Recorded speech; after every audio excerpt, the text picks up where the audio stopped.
वो आज आ गए हैं और सब बच्चे अंदर घुस गए और बाहर आज कितनी कहो कि बाबा आ जाएगा दूध पी ले, लेकिन कोई दूध नहीं पीते हैं।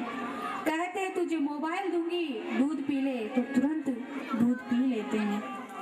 इसी प्रकार प्रभु नानी बाई की सासू ने सोचा कि अब तक तो ये शनिचर घर के बाहर था, लेकिन अब तो ये नानी बाई की सासू बहुत घबराई और उधर नरसिंह जी ने सोचा कि अब चिंता की कोई बात नहीं है, इस घर के एक एक बच्चे को हमारे आने का पता चल गया है, अब अंदर चलो। और जैसे भी अंदर प्रवेश किया उन्होंने और नानी बाई की सासू मिल गई। आंगनिया में पड़ता भाईरा सासू जी मिल्या जी, आंगनिया में पड़ता भाईरा सासू जी मिल्या जी, सूर्या साथे देख ब्याह दीना। तिलक करने आई हूँ, अब नेक का रुपया चाहिए। और बोले नेक का रुपया? नरसिंह देखो हमारे पास तो कोई नेक का रुपया नहीं है, और तुलसी जी की माला ले लो, 1.25 साल ग्राम और भजन करो, हरि का गुणगान करो। अब तो बोली मुझे तो ये फालतू की बातें नहीं चाहिए, मुझे तो सिर्फ नेक का रुपया। उसकी स्टेयरिंग कहीं दूसरी जगह चल जाती है तो उसे भगवान सही रास्ते पर ला देते हैं। उसी प्रकार प्रभु मेरे जीवन की गाड़ी अगर गलत तरीके तरफ जाए तो उसके ब्रेक लगा देना। और तिलक पर माथे की बिंदी लगाने के कई फायदे होते हैं। कोई नास्तिक पुरुष आपके पास नहीं आएगा और कोई इच्छार्थक लोग आपसे दूर रहेंगे।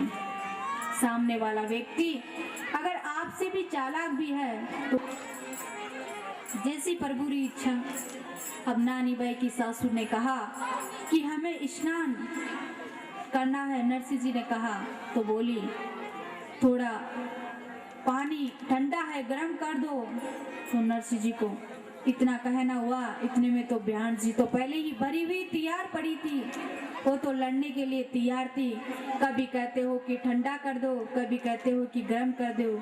क्या विवाह के घर में यही कार्य करते रहे क्या हम आपके लिए? बड़ा मायरा लेकर आए हो ना, जो मुंह में आए सब बोलती रही। इंद्र राजा क्यों नहीं आ गए होंगे, इंद्र राजा ही क्यों ना आ जाए।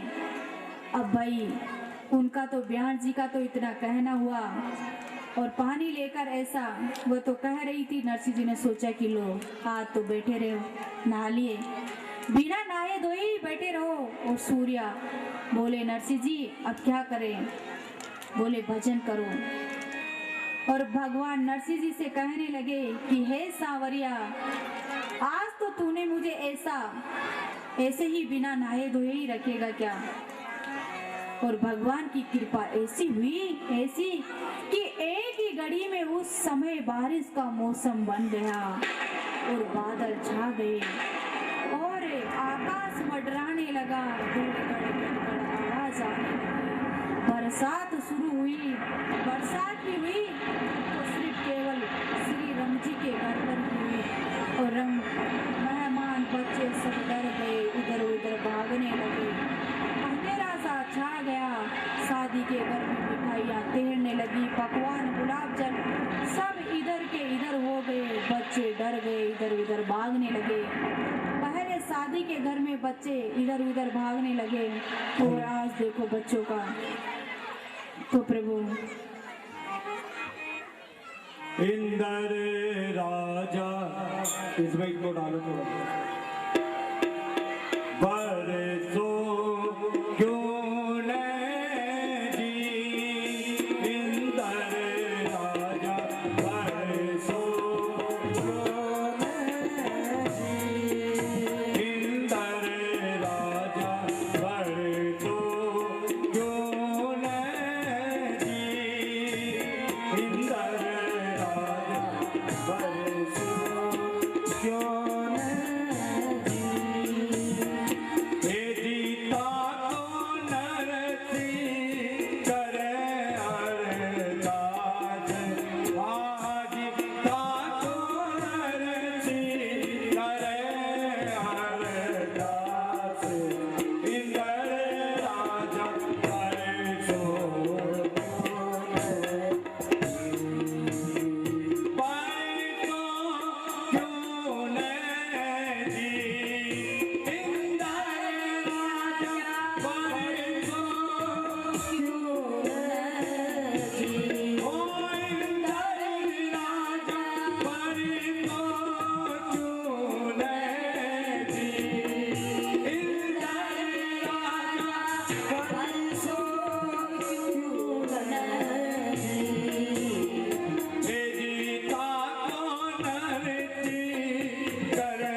चलते रहो। नरसिंह जी ने इंद्र राजा से पुकार करी, हे इंद्र राजा हमारे लिए बारिश करो। तो इंद्र राजा ने बरसात करी और इतनी तेज बारिश हुई पूरा अंजार नगर डूब गया।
अब भाई नरसिंह जी के तो बारिश हुई, जो नरसिंह जी की नानी भाई थी, उनकी ननद थी, उनकी दो लड़कियां थी, एक प्रेमली और रामली, वो दोनों ही पानी में डूब के और मर गई। तो बोले वह भोजाई वह नरसिंह जी नानी भाई से कहने लगी कि अब देखती हूँ कि कैसे शादी होती है, शादी नहीं होने दूँ। नानी भाई दौड़ी दौड़ी अपने पिताजी के पास गई और जाकर बोली कि पिताजी मेरी ननद की दो लड़कियां हैं, रामली प्रेमली, और वो पानी में डूब के मर गई है। नरसिंह जी बोले कि मैं क्या करूं, जो मर गई है तो मैंने थोड़ी ना मारा उनको। पिताजी ननद की वो बोल रही है कि बोले शादी नहीं होने दूं। नरसिंह जी ने सोचा कि चलो मायरा मायरा करते थे, बहुत अच्छा हुआ। नानी बाई बोली आपको तो मायरे की पड़ी है, इधर मेरी तो लड़की कवारी रह जाएगी। तो बोले मैं क्या करूं? तो उन्होंने नरसिंह जी ने कहा कि मेरे पास तो क्या है। नरसिंह जी ने कहा कि मेरे पास कुछ नहीं है, ये तुलसी के पत्ते हैं, तू उन्हें ले जाकर और दे दे, भगवान करे